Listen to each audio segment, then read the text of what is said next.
You ask Tiger to solve. This deals with linear equations with one unknown. The final result is c equals -5. Let's solve it step by step. Group all constants on the right side of the equation. Subtract 20 from both sides.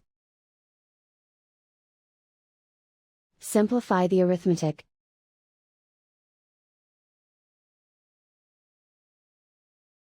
Isolate the c. Divide both sides by 4.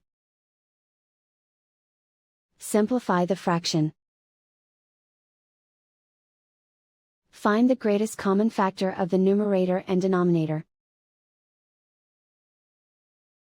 Factor out and cancel the greatest common factor. And so the final result is c equals -5.